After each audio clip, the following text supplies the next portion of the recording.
इस वीडियो में हम class 6 subject maths chapter 5 understanding elementary shapes exercise 5.5 के क्वेश्चन सॉल्व करेंगे। क्वेश्चन नंबर 1 है which of the following are models for perpendicular lines. यहाँ पर कुछ सिचुएशंस हमें दे रखी हैं और इन सिचुएशन में हमें ये बताना है कि कौन सी सिचुएशन जो है परपेंडिकुलर लाइन शो कर रही है। ए पार्ट है the adjacent edges of a table top. तो देखिए स्टूडेंट्स, टेबल टॉप ले रहे हैं हम। टेबल टॉप जो है रेक्टेंगुलर शेप का लिया हमने और रेक्टेंगुलर शेप में जो है आमने सामने की साइडें जो होती हैं वो इक्वल होती हैं और प्रत्येक कॉर्नर 90 डिग्री का एंगल बनाता है।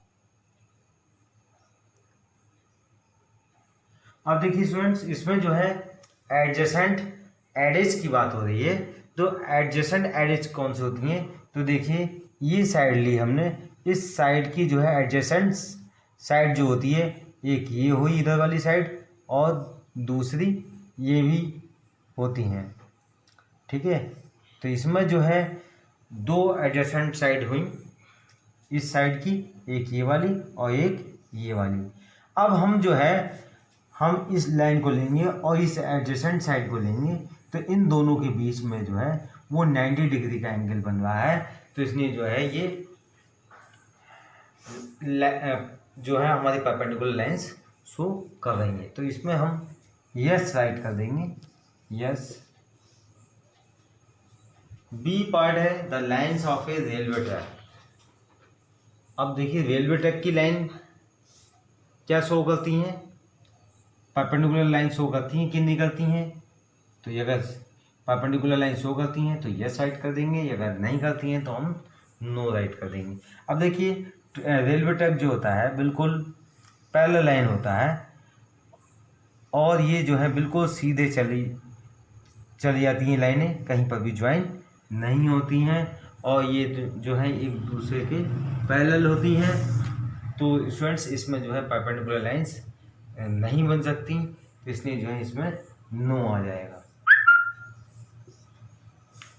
सी पार्ट है the line segment forming the letter L. तो एल लेटर की हम बात करें, अब देखिए ये वाली लाइन इस लाइन पर क्या होती है, यहाँ पर परपेंडिकुलर होती है। तो यहाँ पर जो है ये लाइन जो है इस लाइन पर परपेंडिकुलर है, तो 90 डिग्री का एंगल बनेगा। जहाँ पर भी 90 डिग्री का एंगल बनेगा वो जो है परपेंडिकुलर लाइन को शो करेंगी। तो इसका आंसर हो जाएगा हमारा यस। डी पार्ट है द लेटर वी। अब वी देखिए स्टूडेंट्स किस टाइप से बनता है हमारा, ये और ये एंगल जो है हम देखेंगे इस एंगल को, ये एंगल जो है 90 से कम है। तो 90 से कम है तो परपेंडिकुलर लाइन का तो कोई हिसाब ही नहीं बनता, इसलिए इसमें जो है सीधे जो है नो आ जाएगा। क्वेश्चन नंबर 2 है let P Q line segment with the perpendicular to the line segment XY. Let PQ line segment and XY line segment intersect in the point A. What is the measure of angle PA by? अब देखिए students XY एक line draw करेंगे, X और y, और x Y पर जो है P Q perpendicular है, तो हम जो है इसे जो है पी क्यू लाइन खींच देंगे। ये पी क्यू जो है वो एक्स वाई पर परपेंडिकुलर है, यानी कि 90 डिग्री का एंगल बना रहा है। और देखिए आगे क्या कह रहा है कि let P Q and X Y intersect in the point A. X Y और पी क्यू जो हैं दोनों लाइन जो हैं वो एक दूसरे को ए पॉइंट पर इंटरसेक्ट कर रहे हैं। What is the measure of angle P A by? तो एंगल पी ए बाई की माप क्या है? तो एंगल पी ए बाई, अब देखिए स्टूडेंट्स, ये कितने का एंगल बन रहा है? यहाँ पर 90 डिग्री का एंगल बन रहा है। तो एंगल पी ए बाई की वैल्यू कितनी हो जाएगी? 90 डिग्री हो जाएगी। तो यहाँ पर हम राइट कर देंगे angle P A Y is equal to 90 degree.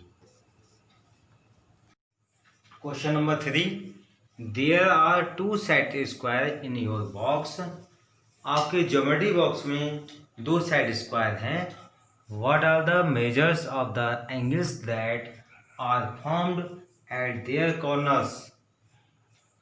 In set square के कॉर्नर पर बने एंगल की माप क्या है? Do they have any angle measure that is common. कोई ऐसी माप है जो दोनों में कॉमन है। तो देखिए स्टूडेंट्स, ज्योमेट्री बॉक्स में इस टाइप के जो है 2 सेट स्क्वायर होते हैं। हम जो है पहले इन सेट स्क्वायर की शेप जो है ड्रा करेंगे और उसमें देखेंगे कि उनमें कौन कौन से एंगल बन रहे हैं। तो पहले जो है हम इस सेट स्क्वायर की शेप ड्रा करेंगे।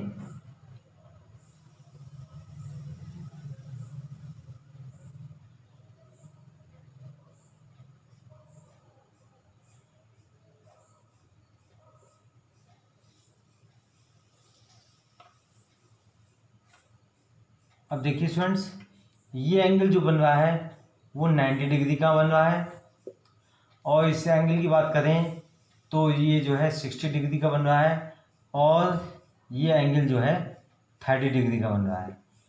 तो आप लोग जो है इन एंगलों को जो है प्रोडक्टर की सहायता से भी मेजर कर सकते हैं। अब दूसरा जो है हम सेट स्क्वायर लेंगे, उसकी जो है शेप ड्रा करेंगे।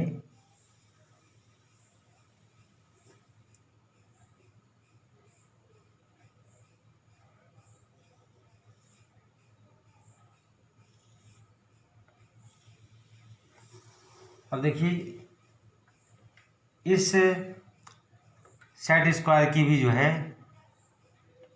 कि एंगल्स को जो है मेजर करेंगे प्रोडक्टर की सहायता से।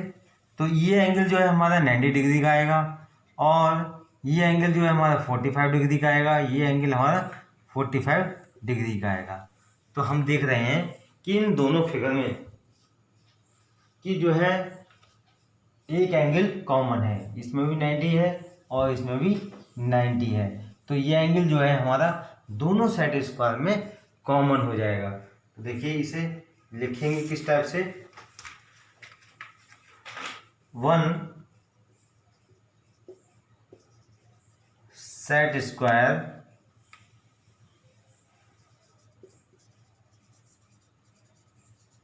Has 90 degree, 60 degree, 30 degree. Other set square has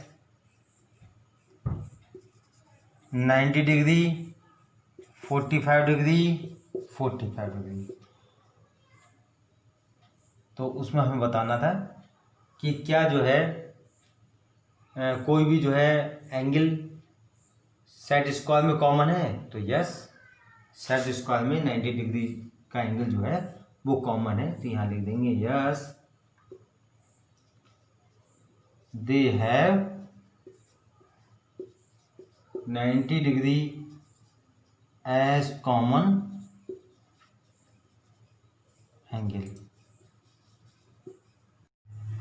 question number 4, study the diagram the line L is perpendicular to line M।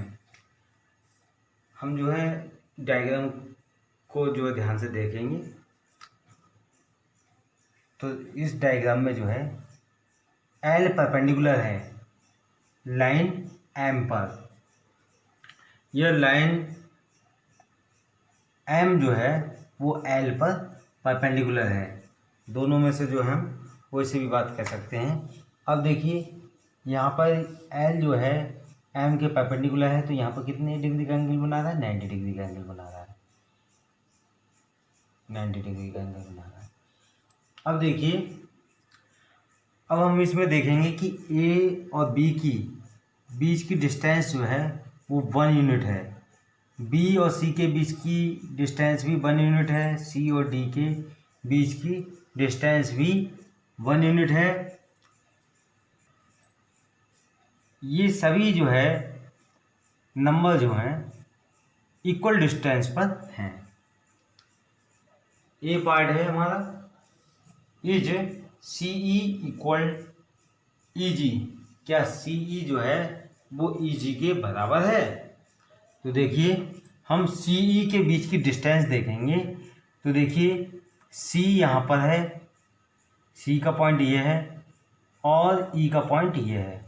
अब इन दोनों के बीच की डिस्टेंस देखेंगे हम कि यहाँ से देखिए 1 यूनिट और डी ई के बीच की भी 1 यूनिट, 1 और 1 कितने हो गए, 2 यूनिट। तो सी ई बराबर आ गया हमारा 2 यूनिट। ई जी की डिस्टेंस हम फाइंड करेंगे। अब देखिए ई पॉइंट यहाँ पर है और जी पॉइंट यहाँ पर है, तो ई से एफ तक की डिस्टेंस हमारी कितनी आ जाएगी, 1 यूनिट, और एफ से जी तक की डिस्टेंस आ जाएगी हमारी 1 यूनिट। 1 यूनिट और 1 यूनिट कितने हो गए, 2 यूनिट। तो ई जी की वैल्यू आ गई हमारी 2 यूनिट। अब देखिए सी ई की वैल्यू आई हमारी, डिस्टेंस आई 2 यूनिट, और ई जी की भी डिस्टेंस आई हमारी 2 यूनिट। दोनों की वैल्यू जो है वो इक्वल है। तो यहाँ पर क्वेश्चन पूछ रहा था क्या दोनों इक्वल हैं, तो yes, C E equal to E G, दोनों जो है इक्वल हैं। बी पार्ट है हमारा, does P E bisect C G, क्या पी ई बाइसेक्ट है सी जी का? सी पार्ट है, identify any two line segment for which P E is the perpendicular bisector. कोई 2 लाइन सेगमेंट के नाम लिखिए जिनके लिए पी ई परपेंडिकुलर बाइसेक्टर है।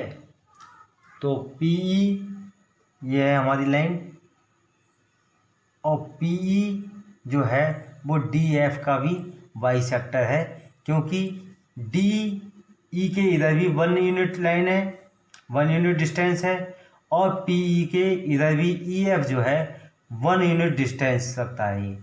तो इधर भी 1 यूनिट डिस्टेंस है, इधर भी 1 यूनिट डिस्टेंस है, तो पी ई जो है वो डी एफ का बाइसेक्टर हो जाएगा। तो एक लाइन सेगमेंट आ गई हमारी डी एफ। अब देखिए दूसरी लाइन सेगमेंट लिखेंगे, देखिए यहाँ से सी एफ जो है पीई का बाइसेक्टर है, ठीक है, पीई जो है वो सी एफ का बाइसेक्टर है, क्योंकि हम सी ई तक की डिस्टेंस देखें तो 2 यूनिट है, और ई से जी तक की डिस्टेंस देखें तो जो है 2 यूनिट डिस्टेंस आ रही है। तो पीई जो है वो सी जी का बाइसेक्टर है। तो दूसरी लाइन सेगमेंट आ गई हमारी सी जी। तो इस प्रकार से जो है और भी लाइन सेगमेंट हो सकती हैं, तो हमें यहाँ पर केवल ओनली 2 बतानी है। अब डी पार्ट है, आर दिस 2, क्या ये सही हैं? तो हमें बताना है कि कौन कौन से स्टेटमेंट जो है ट्रू हैं। अब देखिए ए सी ग्रेटर देन एफ जी।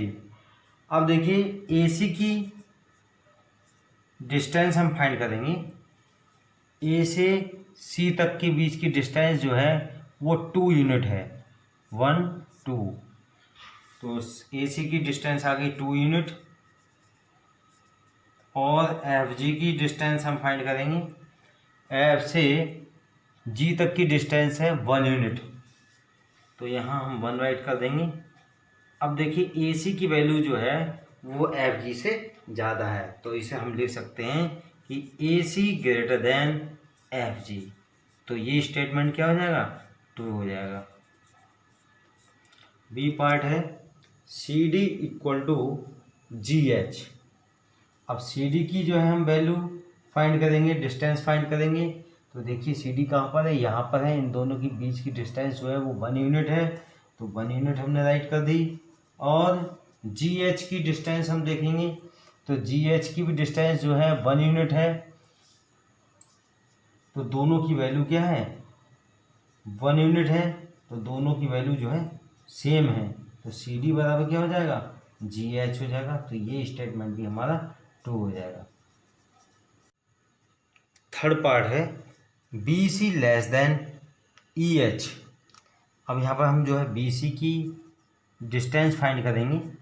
अब देखिए बी सी की डिस्टेंस आई हमारी यहाँ से 1 यूनिट, 1 यूनिट राइट कर देंगे। अब ई एच की डिस्टेंस फाइंड करेंगे, ई एच। अब देखिए ई से एच तक की डिस्टेंस है हमारी 1 2 3 यूनिट है। तो देखिए स्टूडेंट्स बी सी की डिस्टेंस जो है ई एच से कम है, तो हम राइट करेंगे B C less than E H. तो ये स्टेटमेंट भी हमारा स्टूडेंट्स ट्रू हो गया।